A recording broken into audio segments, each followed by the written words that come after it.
Quer dizer, quando surge o cristianismo, ele surge num ambiente greco-romano, onde os costumes eram de uma baixeza que hoje nós não conseguimos imaginar. Por exemplo, hoje, diante da pedofilia, nós ficamos escandalizados e nós a combatemos como um crime. Ao passo que, naqueles meios, a pedofilia era aceita como um hábito não muito conveniente, porém legítimo. Era normal em Roma e na Grécia que todo homem adulto de certo homem de posses tivesse, além das suas amantes, alguns garotos de 14, 15 anos, tá certo? Que o serviam sexualmente. Isso era normal naquela época. Né? Era normal matar as crianças indesejadas. O pai de família romano, se ele não queria um filho, tinha o direito de matá-lo. Não é isso? Vamos dizer, mesmo entre pessoas que tinham recebido, vamos dizer, a mensagem divina, a revelação, os judeus, né, havia costumes que hoje nos parecem absolutamente chocantes. Por exemplo, o sujeito não queria mais a mulher e simplesmente mandava embora. Né? Hoje fala, nós somos contra o divórcio. Bom, mas mesmo o divórcio hoje é uma coisa mais decente. Você comparece com um juiz, você discute as coisas, você vê os direitos, tem que pagar a pensão, etc. Mas naquele tempo, era literalmente um pé na bunda. Muitos desses costumes antigos prevalecem em certas áreas da humanidade. No mundo islâmico, por exemplo, quando o sujeito manda a mulher embora, ele tem autoridade total sobre os filhos.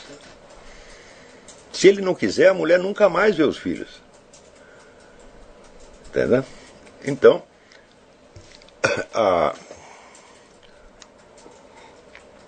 você vê, essa foi a atmosfera na qual apareceu o cristianismo.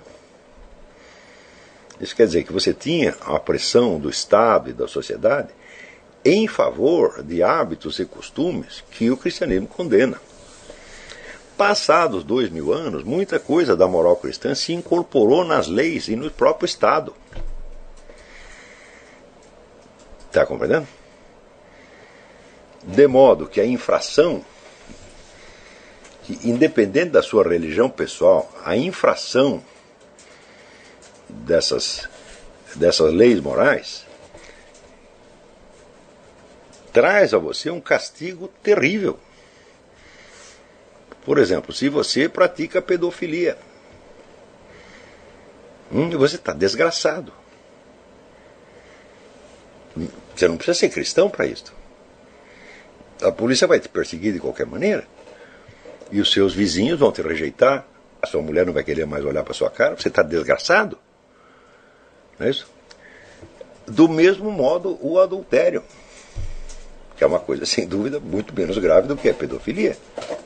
O adultério pode desgraçar uma vida hoje em dia. Agora você imagina, né, um senador romano ser desgraçado, perder o seu lugar no Senado, perder o seu dinheiro por causa de um adultério. Isso é absolutamente inconcebível.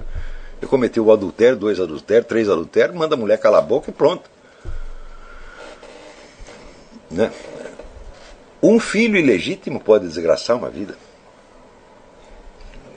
Às vezes não chega sequer a ser o adultério. Não tem o negócio do Bill Clinton com a Mônica Lewinsky, né? Ele disse que não fez sexo, porque ele não sabia que sexo oral era sexo. Né? Então, mas o sujeito, vamos dizer, sofreu uma pressão medonha por causa disso. Você vê durante as eleições americanas, a Sarah Palin, né, levou tomate e pedrada de tudo quanto é lado, não porque ela teve um filho ilegítimo, mas porque a filha dela estava grávida de um outro sujeito, sem ser casada. Então, estas infrações, vamos dizer, que são infrações que não existiam na legislação antiga, que foram introduzidas pelo cristianismo, elas se incorporaram na estrutura do Estado, se incorporaram nas leis, se incorporaram no sistema de pressões que a sociedade impõe a você. Então isso quer dizer que, comparado com o cidadão greco-romano, nós hoje somos pessoas excepcionalmente bem comportadas e tímidas. Estão compreendendo? As pessoas que têm, vamos dizer, um direito, entre aspas, de levar uma chamada vida desregrada, são apenas camaradas muito ricos, ou intelectuais, ou filhinhos de papai. Os outros não, os outros têm que se comportar direitinho. Mesmo entre os muito ricos, só os ricos anônimos têm o direito de fazer isso. Porque se você tem um cargo público, por exemplo, acabou o seu direito. Não teve outro dia o governador da onde? Do governador de Nova York. Foi pego no hotel com uma prostituta. Pronto, acabou a carreira do homem. Você imagina isso acontecer a Júlio César. Júlio César confessava abertamente que ele obteve o seu primeiro cargo público dando para um sujeito. E ele contava isso para todo mundo, se orgulhava. Falava, eu queria o cargo, fui lá, dei para ele, e ele me deu o cargo. Vocês leem Suetônio, a história dos 12 Césares, para vocês terem uma ideia do que eram os costumes sexuais na antiguidade. Quer dizer, a lei cristã ela veio para acabar com isto. Passados 2000 anos, como muito dessa lei se incorporou no sistema jurídico no Estado, você não precisa mais ser cristão para você estar submetido a esta pressão. Você já nasce no meio delas. Estão compreendendo? Então, quer dizer, o medo de você ser marginalizado, ser destruído socialmente, por causa da mais mínima infração disso aí, é hoje infinitamente mais presente do que o desejo de cometer certos pecados da carne. Estão compreendendo? Então, eu digo, não é mais sua cobiça e sua luxúria que vai afastar você de você mesmo. É o medo que você tem da cobiça e da luxúria. Você não é sincero o suficiente com você mesmo, sequer para você ter cobiça e luxúria. Você está muito alienado. Então, aí, por exemplo, veja, a instituição, vamos dizer, da família tal como é hoje concebida foi uma grande vitória, né, que a igreja obteve para a população de escravos romanos. Porque o escravo romano não tinha direito de ter família.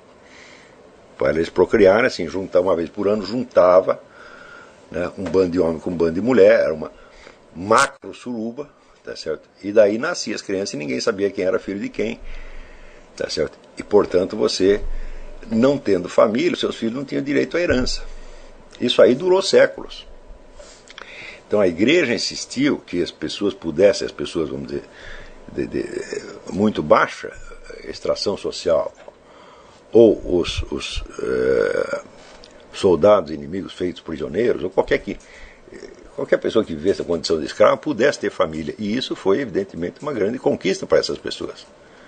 Tá certo? Quando se criou, já na Idade Média, a figura do servo da gleba, a situação do servo da gleba em relação ao escravo romano já era infinitamente melhor, era paradisíaca, porque a única diferença do servo da gleba é que ele não podia sair daquela terra, ele tinha que cultivar aquela terra, e uma parcela do que ele colhesse da terra pertencia ao dono da terra, tá certo? Mas o dono da terra, por sua vez, não podia mandá-lo para fora, mandá-lo embora. Então por isso chama o servo da gleba. A sua vida depende desse pedaço de terra, tu não pode sair daqui. Mas você pode ter família, você lega aos seus filhos o direito sobre essa terra e assim por diante. Então já é uma situação muito mais humana que a do escravo romano, tá certo? A valorização cristã da vida de família, em grande parte, foi por causa disso. Tá certo? Quer dizer, não podemos dizer que para o cristianismo a vida de família seja um valor absoluto, porque ela coloca muito acima, por exemplo, a vida do monge. Se o sujeito decide ser monge, ele tem um mérito maior do que se ele decidir criar uma família, mas a família é um valor que o cristianismo reconhece. Tá certo? Porém, à medida em que surge o moderno direito de família, tá certo? Em que todas as relações humanas, né, começam a ser mediadas pelo Estado, note bem, o casamento civil é uma coisa moderna, século XIX, meu filho. O século XIX que espalhou, né, não que não existisse totalmente antes, mas foi o século XIX que transformou o casamento civil numa obrigação universal, né? Antes o nego casava na igreja, tá tudo bem. E um pouco antes disso, nem casava na igreja. Por quê? Para a igreja, existem 7 sacramentos, dos quais 6 são oficiados pelo sacerdote, e o último, que é o sacramento do matrimônio, é oficiado pelos próprios noivos. Então quer dizer que se eles estão vivendo juntos e tiveram filhos, etc., eles já estão casados. E a igreja simplesmente reconhecia isto. Então quer dizer, mesmo a ideia de casar na igreja já é um pouco mais recente. Mas o casamento civil é mais recente ainda. Na medida em que ele se dissemina por toda a humanidade ocidental, então o Estado passa a mediar todas as relações amorosas entre seres humanos. Quer dizer, você veja o tremendo potencial de alienação que se introduz aí. Né? Essas relações não podem ser mais pessoais. Está entendendo? Por exemplo, cada vez que você vai para a cama, você está levando, com a sua mulher, você está levando lá, né, o juiz, o promotor, o advogado, o oficial de justiça, está todo mundo lá observando, esperando você, né, dar uma fora, está entendendo? Cometer alguma infração para acabar com a sua vida. Tá compreendendo? Agora pergunto eu, nessas situações, como poderia ser a família o abrigo da verdadeira intimidade e da verdadeira, vamos dizer, autenticidade das relações humanas? Não é possível isso. Então a família se torna, hoje em dia, um dos principais fatores de alienação. Estão compreendendo? Não que ela seja sempre isso. Você pode convertê-lo no contrário, mas você vai ter que brigar muito. Então, mais ainda,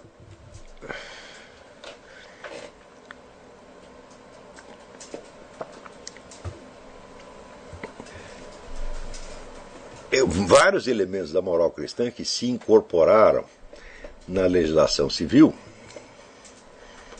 foram invertidos, tiveram o seu sentido invertido a tal ponto que hoje são defendidos por motivos contrários àqueles que os geraram na inspiração cristã originária. Tá certo? Por exemplo, os famosos direitos da mulher.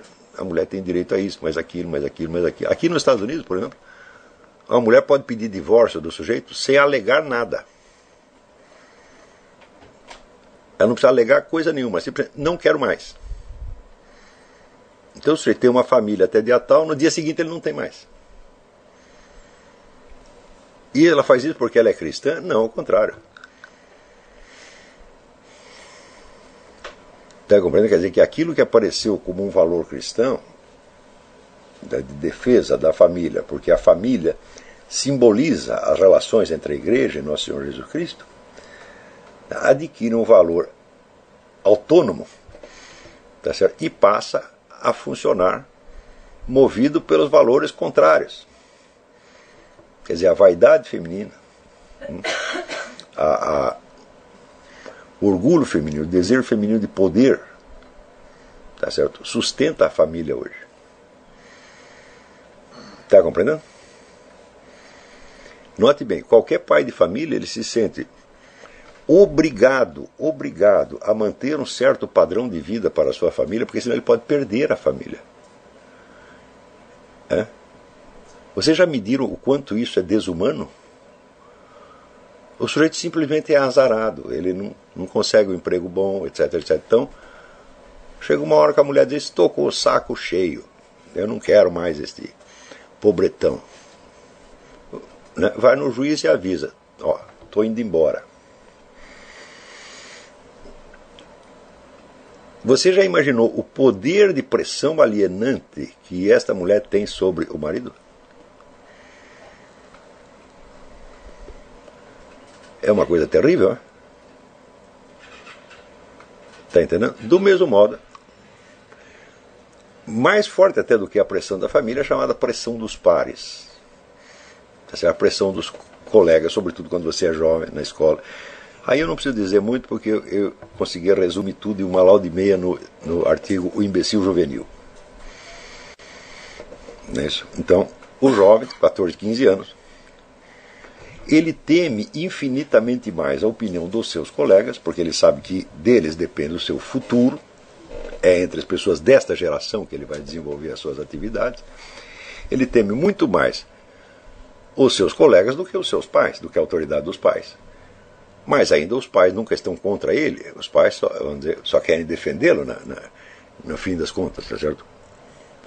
Então, vamos dizer, ele cede toda a sua dignidade, todos os seus valores interiores, etc., em troca da aprovação do meio social juvenil, que é frequentemente cruel e implacável. Vocês viram, por exemplo, essa instituição do trote nas escolas, nas universidades, né?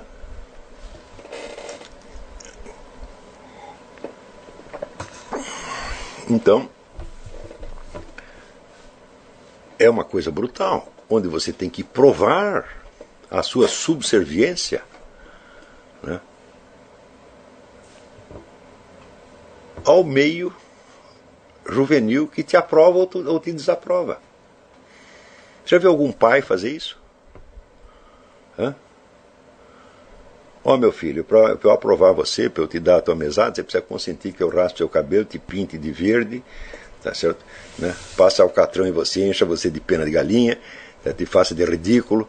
Nenhum pai exige isso, mas os colegas exigem. E você, pelo amor desses colegas, você faz tudo o que eles quiserem. E você vê que isso é uma instituição considerada legítima na nossa sociedade.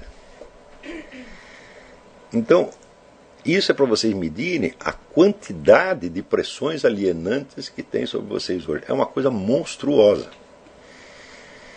Agora, se você se voltar contra tudo isso, o que acontece? Nada. Se você não aceitar nada disso, tá certo? O que acontece é que você se torna uma pessoa mais individualizada, mais forte, mais senhora de si, e no fim das contas, mais respeitada.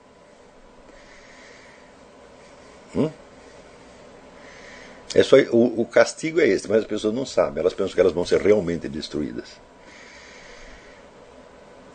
No Brasil, especialmente, existe um tipo de pressão contra o conhecimento.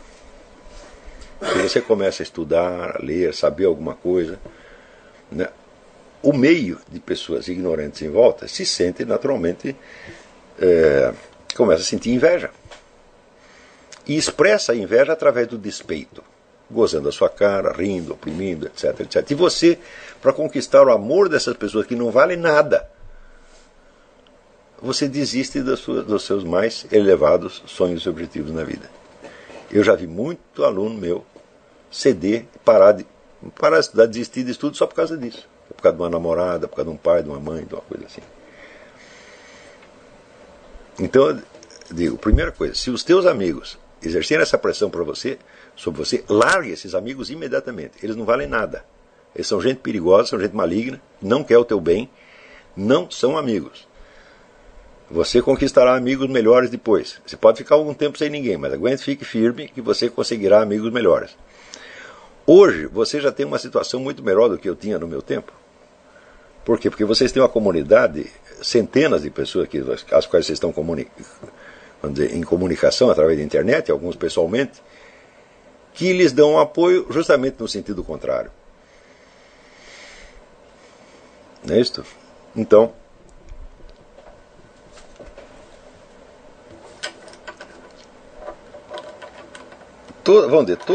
você não pode esquecer que todos esses elementos antagônicos, eles não existem só fora.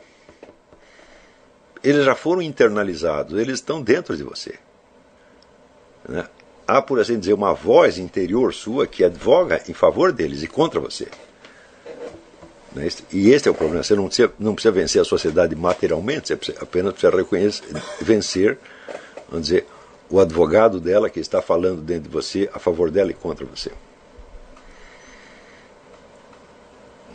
Quer dizer, quando Cristo disse que o homem não foi feito para o sábado, mas o sábado foi feito para o homem, você nunca pode esquecer isso aí. A sociedade foi feita para servir os indivíduos concretos e reais, e não eles para servir a sociedade. Você não tem dever nenhum para com a sociedade que esteja acima dos seus deveres para com a sua própria consciência e para com Deus, se você acredita nele. Agora, prepare-se, porque você vai ter que defender a sua posição. Não tanto contra as pessoas, mas contra o seu próprio instinto alienante. Estão me acompanhando? Muito bem. O número de pessoas que se interessam por assuntos filosóficos, tá certo? Ou se interessam por literatura, ou por política, etc., que leem livros é muito grande. Tá certo? Porém, destes, o número de pessoas verdadeiramente capacitadas para estudar filosofia é muito pequeno. E o que vai ser o divisor de águas? Não é a sua capacidade de estudo, é esta capacidade que é de ordem moral. Esta que é a fundamental. Se você não tem, você tem que graduar os seus estudos para fazer a quantidade, a pessoa pergunta, quanto eu devo estudar? Você que vai graduar.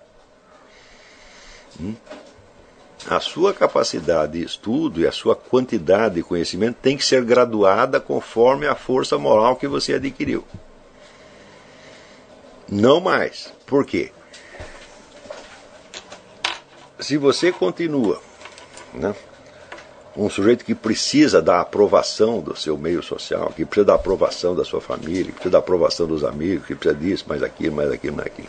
E ao mesmo tempo você estudou e virou um erudito, toda a sua erudição, né, vai virar um instrumento de alienação do você. Quanto mais você estudar, mais burro vai ficar. Isso acontece assim com uma constância absurda. Né?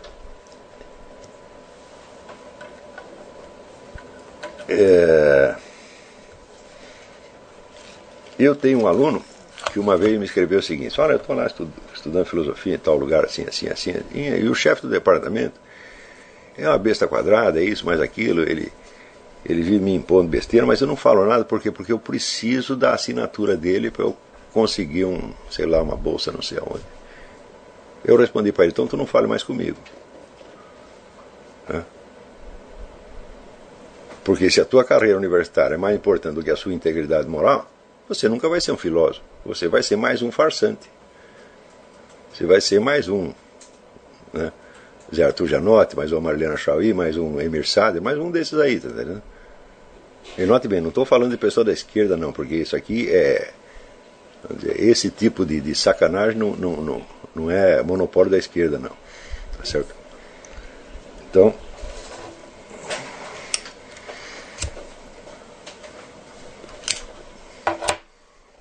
muito bem, vamos ver aqui. Aqui tem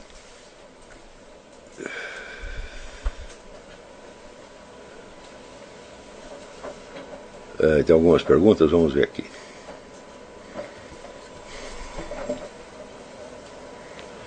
Considerando o que o senhor disse sobre o nosso dever ter a ideia da morte sempre diante de nós, se substituísse a morte por Deus, isso é, ter Deus sempre diante de nós, o senhor acha que isso seria melhor ou pior para a vida filosófica? Eu digo, olha, depende.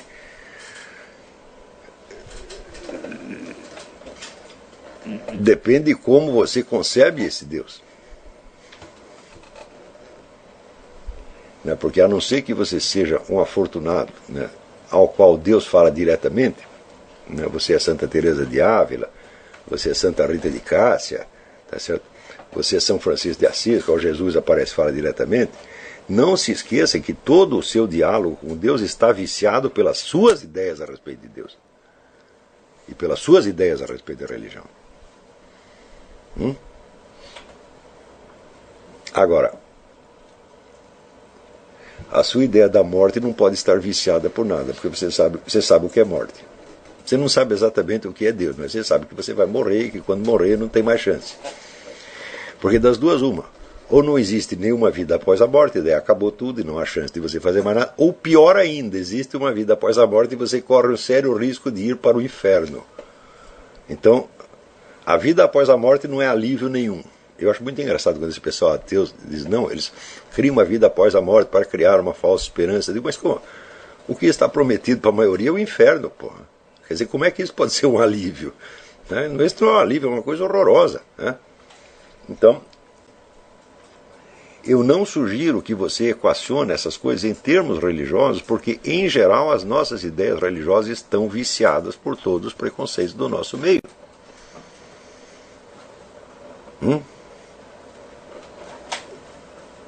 E, sobretudo, as suas escolhas morais, a sua orientação moral na vida. Quando você diz, eu estou aqui seguindo os mandamentos da igreja. Eu digo, você está coisa nenhuma, meu filho. Você está seguindo os seus preconceitos do seu meio. Você está querendo parecer bom menino e está achando que vai enganar Jesus Cristo com essa coisa. Tá certo? Então, eu sugiro, com relação à religião, eu só dou uma sugestão, que é a do Padre Pio. Eu nunca, olha, eu cá entre nós, vou fazer uma confissão, eu nunca penso em moral religiosa, eu nunca penso na minha vida. Porque eu sei que o que eu vou pensar vai estar tudo viciado, vai estar tudo torto, tá entendendo? Quer dizer que ali tem 1% de mandamento de Jesus Cristo e tem 99% de besteira minha, de besteira do meu meio, etc, etc. Então, faz o que dizia o Padre Pio, reze e não se preocupe. Não, vamos dizer, para você conseguir, vamos dizer, fazer um exame de consciência sério, né? Um dia você vai conseguir. Fazer exame de consciência, fazer uma confissão séria, né? Um dia você vai conseguir, mas não é assim tão fácil quanto você está imaginando. Primeiro você precisa encontrar a sua própria voz para com ela você falar a Jesus Cristo, porque Jesus Cristo não aceita outra. Então lembra o que eu disse a respeito de encontrar a sua própria voz, né? Tem um sujeito aqui nos Estados Unidos chamado Arthur Joseph. Depois eu dou as indicações mais certas para vocês. Que é um sujeito que ele faz uma espécie de psicoterapia através do treinamento da voz, ensinando as pessoas, vamos dizer, a encontrar a sua própria voz. Tá certo? E, naturalmente, isso dá a elas um poder a mais que elas não tinham antes.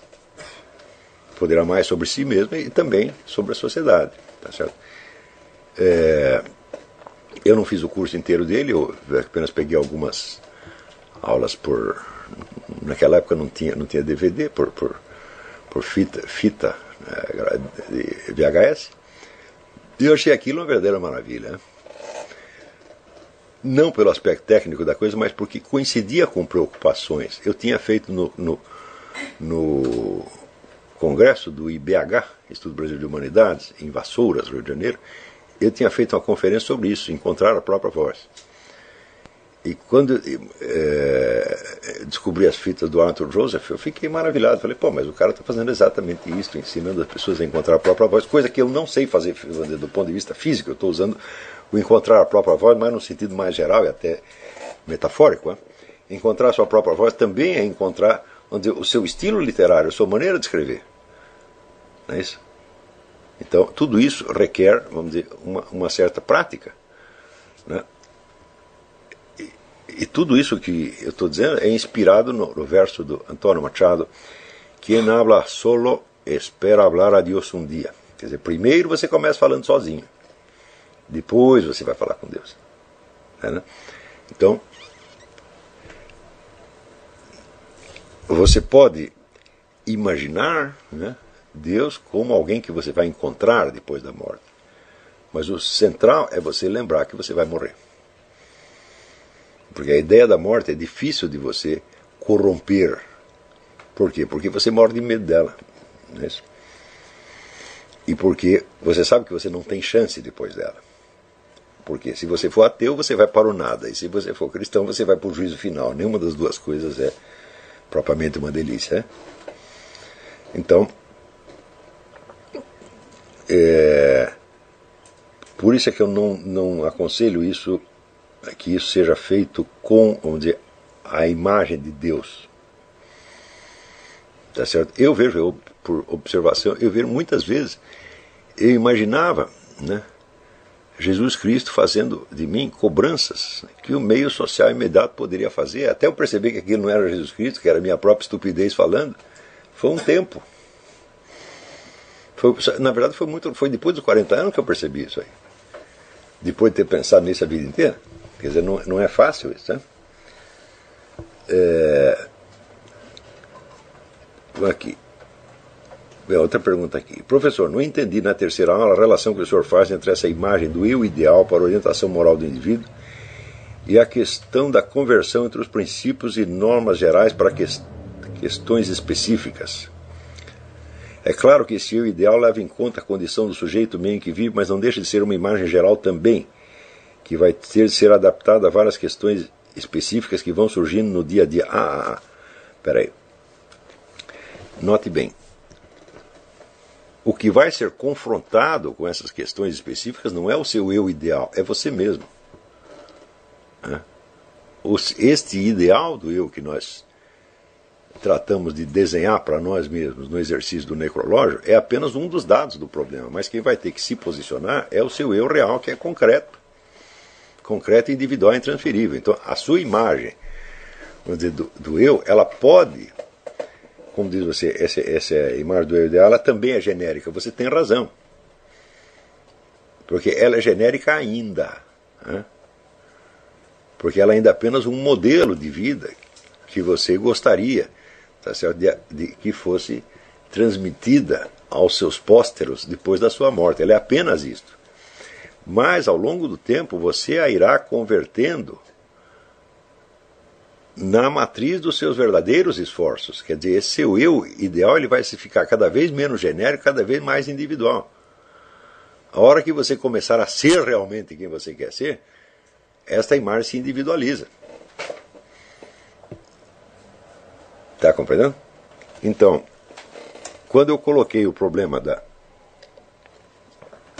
como você converte uma norma moral geral, né, num conselho específico para você seguir em tal ou qual situação particular indeterminada, quem colocou esse problema não fui eu, foi Santo Tomás de Aquino. Ele vê que as normas, os mandamentos são sempre genéricos, tá certo? Mas as situações são infinitamente variadas e uma coisa não aparece na outra com tanta clareza assim, tá certo? Então, não aparece, eu digo, ao ponto de acontecer isso que eu estava descrevendo na primeira parte da aula, tá certo? De que aquilo que lhe parece expressar, vamos dizer, a moral cristã, etc., na verdade é um puro convite à alienação, vindo da família, ou do meio social, de qualquer outra coisa assim. Parênteses, eu vou fazer aqui um parênteses. Você vê que na medida em que o Estado começa a mediar todas as relações humanas, é evidente que está num estado já de alienação geral. Não é isso? E a possibilidade, vamos dizer, de uma vida cristã nesta situação é remotíssima. O que você vai viver, vamos dizer, você vai copiar estereótipos de cristianismo já adaptados a esse meio, vamos dizer, moderno, burguês, etc, etc, etc. Tá certo? O qual pode se tornar o maior obstáculo à vida cristã. Tá certo? Se vocês pegarem, por exemplo, eu sugiro que leiam os livros do François Mauriac. Você é um grande romancista francês, um romancista maravilhoso. O tema dele é exatamente este. Quer dizer, como é que um meio social quer dizer, criado nominalmente sobre valores cristãos, mas que na verdade é uma mistura de valores cristãos com valores da ideologia burguesa, positivista, etc, etc. Como é que isto sufoca a alma cristã? E como às vezes esta alma só se encontra consigo mesmo, tá certo? Num estado de desespero, é a transgressão à norma social que a faz encontrar consigo mesmo. Não é isso? Então, você vê, existe um livro dele que chama O Nó das Víboras, Le Nœud des Vipères. É um dos livros mais impressionantes que eu li na minha vida. É um sujeito muito rico, que ele sabe que ele vai morrer, ele sabe que a família inteira quer que ele morra para eles pegarem o dinheiro dele, e ele decide fazer uma vingança póstuma, né?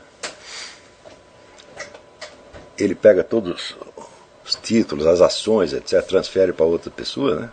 Some com tudo aquilo, e no lugar onde eles esperam encontrar, né? Onde sobretudo a mulher dele, que ele odeia, espera encontrar os títulos, né? O dinheiro, vai encontrar uma narrativa de todas as misérias que eles viveram em comum. Mas à medida que ele vai contando aquilo, que vai fazendo aquela coisa horrível, aquela vingança póstuma, à medida que ele vai contando aquilo, ele vai se encontrando, e nas páginas finais ele está realmente mais conectado com Deus. Tá entendendo? Mas para ele se encontrar, ele precisou romper com toda aquela família respeitável que ele mesmo havia criado. Tá entendendo? Então, nós não podemos esquecer que essa respeitabilidade burguesa é uma coisa terrível. Uma das frases que eu mais gosto na autobiografia do Chesterton, ele diz: os meus pais eram pessoas respeitáveis, porém honestas. Então quer dizer que as pessoas respeitáveis são que são mais desonestas, mais podres, tá certo? Então, também nós não podemos esquecer que toda esta coisa que aconteceu no século XX, sex livre, movimento gay, etc., etc., tudo isto não aconteceria se não houvesse, vamos dizer, esta incorporação dos valores cristãos na estrutura jurídica do Estado e a conversão, portanto, desses valores em instrumentos de pressão e alienação e de separação entre os indivíduos e ele mesmo. Porque aqui o indivíduo está separado dele mesmo, ele não pode ter um contato real com o outro.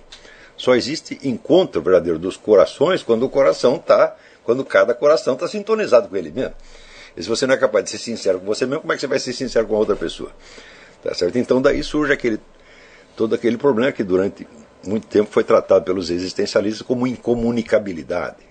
E não há uma incomunicabilidade essencial do ser humano, mas entre ser humano e ser humano, mas há uma incomunicabilidade histórica, acidental, ocorrida durante um certo período em função, vamos dizer, desta onipresença do Estado moderno em todas as relações humanas. Tá certo?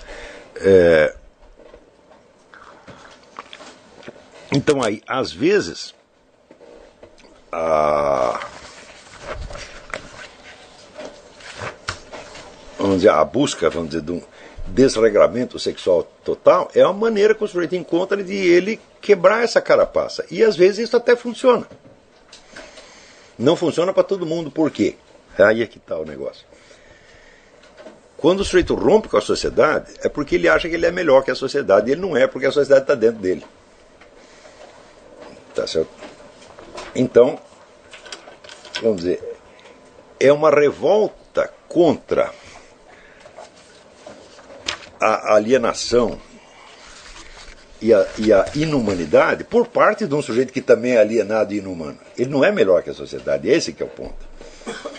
Tá entendendo? Então, esses camaradas que partem, por exemplo, vou partir aqui para o sex livre, para as drogas, etc., para me livrar da falsidade da sociedade. Bom, acontece que ele leva a falsidade junto com ele.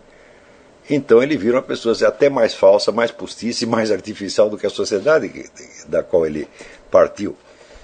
Tá certo? Quando você vê, né, um sujeito como esses, né, apóstolos da anarquia sexual, como Zé Celso e outros falando, você vê que eles são muito mais artificiais do que uma pessoa comum. E, no entanto, o que eles estavam procurando no começo era se libertar do artificialismo. Só que eles não tiveram, vamos dizer, a humildade de saber que o artificialismo não estava fora, estava dentro. Ele tinha que vencer ele mesmo e não a sociedade, entre aspas. Você tem que vencer a sociedade, mas a sociedade está dentro de você. Não é isso? Então, eu me lembro que nos anos 60 todo mundo falava, não, nós temos que fazer a revolução na cama. Né? Quer dizer, na cama tem que trepar com todo mundo. Tá? E você vai achar que você é melhor que a sociedade só porque você está fazendo isso. Né? Eu digo, bom, eu não nego que neste desejo haja um impulso originário de autenticidade, mas que ele só funciona se você for uma pessoa muito talhada para aquilo. Por exemplo, eu sempre li e apreciei muitos livros de Henry Miller. Tá certo? Henry Miller, a experiência dele é a seguinte: olha, eu vou comer todas as mulheres que estiverem à disposição. Tá certo? Incluindo as mulheres dos meus amigos, não quero nem saber. Tá? E será, obviamente, um sem vergonha, um sujeito priápico. Só que ele era também um sujeito sincero. Tá certo? Então ele escrevia as memórias dele sem se enfeitar no mais mínimo que fosse, você está entendendo? Então ele sabia, isso aqui é um bando de filha da puta e eu sou outro. Tá entendendo? E ao mesmo tempo ele não tinha satisfação na sua maldade. Tá certo? Então ele foi desenvolvendo uma espécie de humildade. Humildade literária, em primeiro lugar, que vai se incorporando como humildade real. E eu acho que tem um momento que o Henry Miller chega quase à sabedoria. Não? Mas ele fez isso por quê? Porque ele era sincero realmente. Ele sabia que o problema estava nele e não fora. Mas é uma coisa que os Zé Celsos da vida não sabem. Entende? Quer dizer, eles procuram desenvolver poses que vão supostamente os tornar melhores que a sociedade, mas o que eles estão procurando é a aprovação desta sociedade. Aprovação, aplauso, dinheiro, sobretudo dinheiro público. Você está entendendo? Então, quer dizer, você quer posar de inimigo da sociedade, quer que a sociedade o recompense e o paparique ao mesmo tempo. Quer dizer, você está virando, na verdade, você não é mais nem um alienado, você já é uma caricatura de alienado. A quase totalidade dos nossos intelectuais e artistas são caricaturas de alienado. Se você quer realmente encontrar sua própria voz, encontrar seu interior, etc., você não vai ter nenhum prêmio social por isso. Tá certo? Você vai ter que aceitar uma solidão real durante algum tempo. Se você só aceita, vamos dizer, relações autênticas, reais com pessoas, você vai ter que afastar um monte de gente. Ou se afastar de um monte de gente. É perder amigo, perder namorado, perder mulher. Né? Ao mesmo tempo, nessa situação, vou dizer, mas se você quer fazer tudo isso, mas você quer ao mesmo tempo manter a sua familhinha burguesa em ordem, está falando, não vai dar, meu filho. Você vai ter problemas. Estão compreendendo? Então, se você entrar por esse caminho, vai chegar um ponto onde você não tem mais um ponto de apoio na sociedade. E onde você não tem mais esse ponto de apoio, aí você começa a falar com Deus. Quando você não tem mais para quem recorrer, você não tem mais um ídolo ao qual você se encostar, mesmo que esse ídolo pode ser até a moral cristã, até a igreja, até o arcebispo, tá entendendo? Você não tem mais esses ídolos, você está absolutamente sozinho, aí sim, aí você pode falar com Deus, aí Deus vai falar com você. Mas só aí. A não ser que ele decida de outra maneira, mas você não pode forçá-lo. Estão entendendo?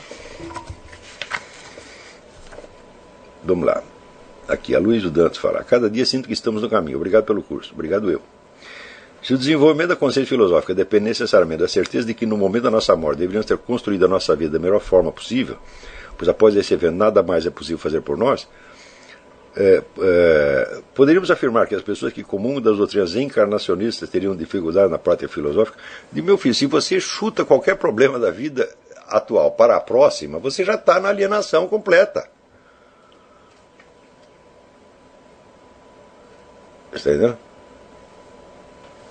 A Igreja Católica sempre ensinou, fala, meu filho, não tem duas chances, é uma só. It's now or never. Tá entendendo? Quer dizer, se você não for a quem a sua consciência manda você ser, desde já você não vai ser nunca. Não adianta dizer, vou ter outra reencarnação, vou ter outra chance. Outra chance é um pinóia.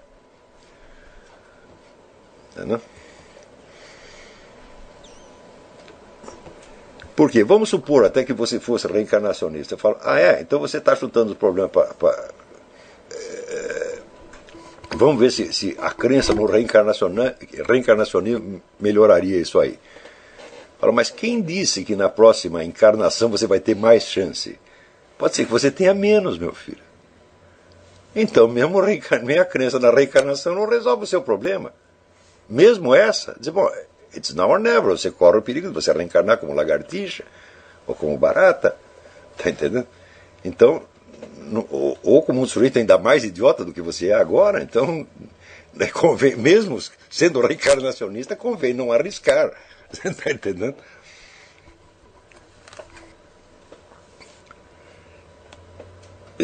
Professor, gostaria que o senhor falasse um pouco mais sobre a definição de natureza humana. Esse assunto não ficou claro para mim ainda. Muito bem. para entrar nesse assunto de natureza humana, quer dizer, eu tenho usado o termo natureza humana, mas ainda não o investiguei filosoficamente neste curso. Claro, em filosofia tudo é assim, você é obrigado a usar provisoriamente conceitos que você só vai aprofundar depois. E você sempre corre o perigo de você estar usando, em primeiro lugar, como mera metáfora, figura de linguagem, né, um termo que mais tarde você vai ver que você usou de maneira totalmente inadequada. Isso é o perigo que nós corremos. Eu não gostaria de investigar esse problema da natureza humana agora, porque ele depende do exame de uma outra coisa que chama a estrutura da realidade, que já é uma questão, vamos dizer, materialmente filosófica. Tá certo? E eu estou tentando adiar as questões materialmente filosóficas para depois que as condições preliminares de ordem moral e psicológica estejam atendidas. Então, este começo do curso não é de natureza teorética, é de natureza prática. Estamos aqui colocando uma série de normas, sugestões, etc., que você precisará seguir se você quiser ser um filósofo, tá certo? E não apenas brincar de filósofo, ou parecer um filósofo, ou ocupar um posto de filósofo, ou estar filósofo. Tá entendendo? Então, eu vou me permitir, Paulo, deixar essa sua pergunta para depois. Nós vamos investigar isso aqui. Fique tranquilo, nós vamos chegar lá. Não sei quando, mas vamos chegar.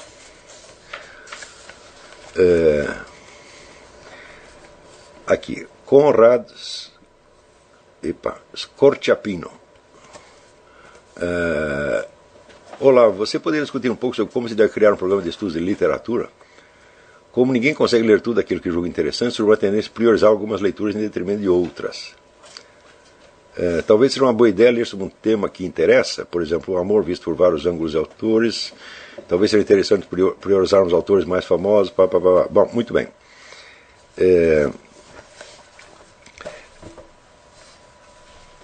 Aqui nós não temos um programa de estudos de literatura, mas temos algumas sugestões de leitura que serão consideradas indispensáveis. Não como estudo de literatura, nós não vamos estudar literatura, tá certo? O que nós vamos fazer é nos beneficiarmos da literatura como um instrumento que realiza precisamente a finalidade para o qual ela existe, que é tornar a experiência dizível. O que os escritores fazem não é nada mais, nada menos, do que pegar a experiência direta, né, conservá-la na memória da melhor maneira possível, na memória e na imaginação, na fantasia, e verbalizá-la, quer dizer, tornar moeda corrente, através das palavras, certas experiências que, caso contrário, estariam fechadas numa espécie de cofre individual incomunicável. E através da aquisição, vamos dizer, dos instrumentos de verbalização destas experiências, né, que os escritores foram registrando, nós vamos adquirindo, né, um repertório de instrumentos para nós expressarmos a nossa experiência. Não que tenhamos que expressar literariamente para os outros. Você só tem que fazer isso quem tiver a vocação literária pessoal, o que não é o caso da maioria, mas pelo menos que você possa verbalizar para si mesmo de uma maneira, vamos dizer, mais adequada. Quer dizer, nós vamos nos utilizar da literatura como instrumento, vamos dizer, de fortalecimento da consciência. A consciência precisa ter os meios verbais de expressão para ela poder se apropriar da experiência real e poder em seguida raciocinar sobre ela. Se você não consegue nem contar a experiência, como é que vai raciocinar sobre ela? É isso? Então, por exemplo, quando você lê aquelas primeiras páginas absolutamente memoráveis do Proust, Em Busca do Tempo Perdido, tá certo? Onde ele descreve o que acontece para ele quando ele vai pegando o sono. Não é isso? Então, aquele estado crepuscular em que você fica na passagem da vigília para o sono, naquele momento acontecem coisas extraordinárias. Você, inclusive, tem às vezes, percepções muito importantes naquele momento, né? Mas fica difícil você recuperar aquilo porque você não tem como descrever. Agora, se você já leu Proust, você já sabe mais ou menos como é que aquilo acontece. Então fica mais fácil você acompanhar o que está acontecendo. Está entendendo? Então, o que se deve esperar dos escritores é simplesmente isso, que eles verbalizem aquilo que o Saul Bellow chamava as impressões autênticas.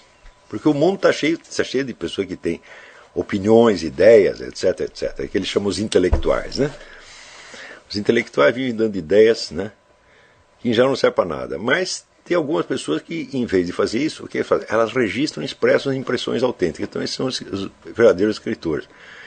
É para isso que nós temos que lê-los. Tá certo?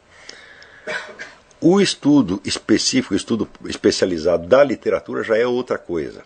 Tá certo? Ele pode, inclusive, alienar você da verdadeira utilidade da literatura. Está compreendendo? Porque, você veja, um mecânico de automóveis pode jamais ter um carro. Enquanto mecânico, ele só conserta o carro dos outros. Ele pode jamais desfrutar do automóvel. Está entendendo? Então, o sujeito que compra um automóvel sem entender nada de mecânica e sai dirigindo, ele está desfrutando do automóvel, dos benefícios do automóvel. Né? Mas você pode entender tudo de mecânica sem jamais você fazer isso. Então nós estamos aqui como o sujeito que comprou um carro e não como um mecânico. Claro que nós precisamos do mecânico, evidentemente. Tá certo? Então, quer dizer, os estudos especializados em literatura também têm a sua utilidade e terão para nós, por exemplo, muitas vezes, ao ler um autor antigo, tá certo? As formas que ele usa, o vocabulário que ele usa, eles são difíceis de nós termos acesso, então tem que ter um estudioso especializado que nos ajude a entender aquilo. Mas a finalidade com que nós vamos ler grandes obras de literatura não é a finalidade especializada do estudioso de literatura, tá certo? Mas apenas do consumidor qualificado. Só que nós somos um consumidor qualificado que nós vamos dar uma segunda utilidade para isso. Quer dizer, aquela experiência que for absorvida através da literatura e a nossa própria experiência que for esclarecida através do hábito da leitura dos bons escritores, tudo isso em seguida será trabalhado criticamente no nível já de análise filosófica, que é uma coisa que o leitor geral não precisa fazer, mas que nós vamos fazer. Ou seja, nós não queremos apenas aprender a expressar a nossa experiência ou assimilar a experiência alheia, tá certo? Mas nós queremos aprofundá-la criticamente, tá certo? De modo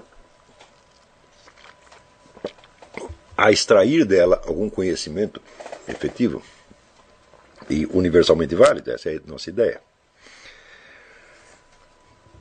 Então, não temos um programa de estudo de literatura, mas temos algumas leituras que nós vamos fazer. Essas leituras não serão dadas inicialmente como um programa, não vou dar uma lista para vocês. Por quê? Porque nós vamos graduar essa leitura conforme o momento do nosso curso.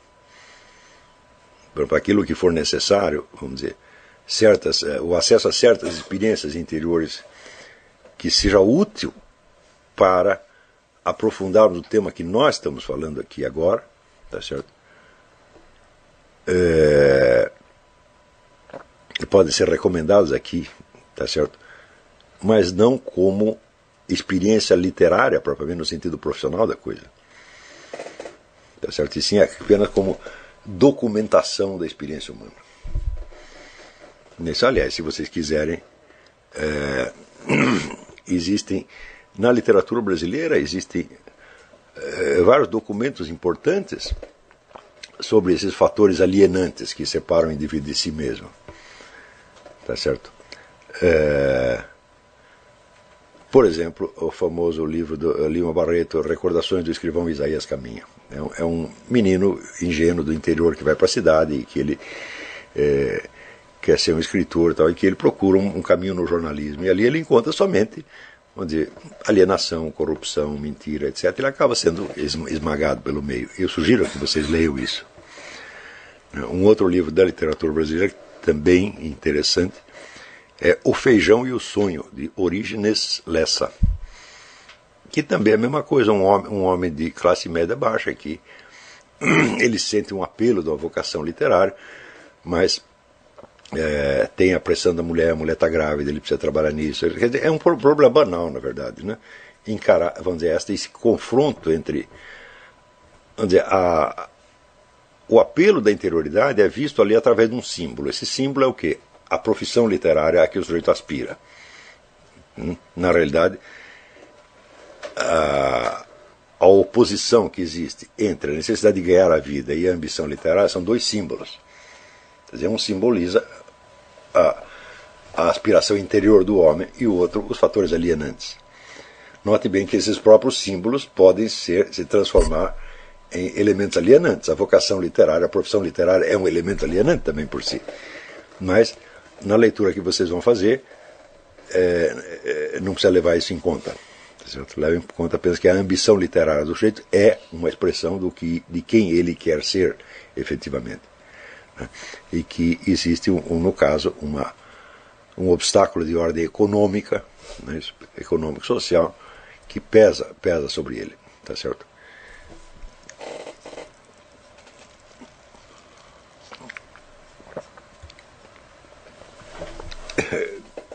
Em parte, você vê que o simples fato de você colocar a profissão literária como algo que é antagonizado pela situação econômica já é uma maneira alienada de ver. Mas, por enquanto, a nossa literatura não foi além disso. Então, por favor, leiam o livro do Orígenes Lessa, que pode lhes dar alguma inspiração nesse ponto. Né? Eu me lembro que, logo depois de ter lido este livro, eu era muito jovem quando li o livro, eu li as memórias de Goethe, tá certo? E Goethe era um sujeito que achava assim, nós temos que cumprir todas as nossas obrigações para com a sociedade, porque nós temos que ser superiores a ela e não inferiores. Se nós consentimos que ela nos marginalize, nos derrube, etc., etc., aí nós somos escravos dela. Tá certo? Então,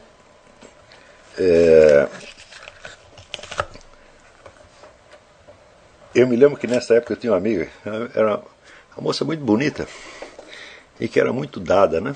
Ela ia para a cama com todo mundo. Então. Não estou criticando, não. Eu adorava ela, achava excelente, menina, bom coração. E lá pelas tantas ela ficou grávida do sujeito, né? E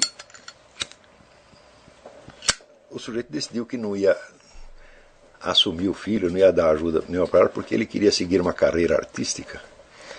Então ele achava, não, se eu for assumir essa responsabilidade, acabou a minha carreira artística, né? Bom, eu sei o seguinte, passaram-se, né, 20 ou 30 anos, o cara não teve carreira artística alguma, tá certo? Que o garoto já está adulto. E, enquanto isso, eu, naquela altura, já tinha, eu creio que tinha 4 ou 5 filhos, né? Eu falei, e eu pensava assim, eu tenho que fazer exatamente o contrário desse sujeito. Quer dizer, eu vou ter que cumprir todas as minhas obrigações, custe o que custar. Claro que eu sempre estava abaixo delas, sempre estava devendo dinheiro, sempre estava atrapalhado, mas eu não posso fugir delas, porque se eu fugir delas, eu vou ser um fracote. E se eu for um fracote, o que interessa a minha bela produção literária? Está entendendo? Vai ser apenas uma fuga. Então, eu nesse tempo eu tinha muita amizade com o Dr. Juan Alfredo César Miller, e o Dr. Juan Alfredo César Miller era um sujeito goetheano, né?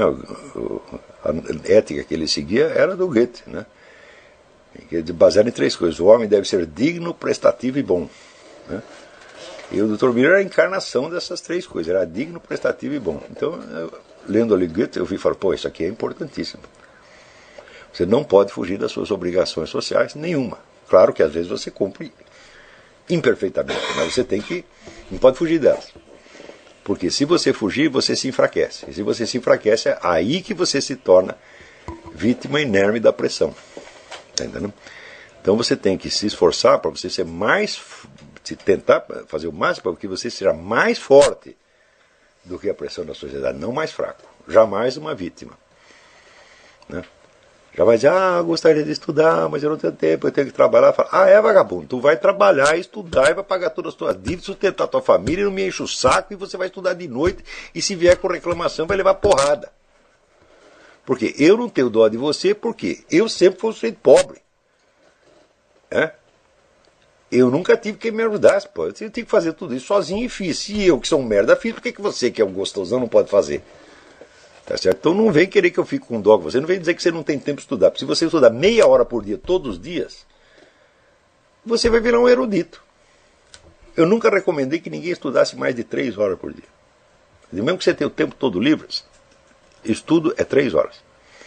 O que passar disso você não vai assimilar. Né?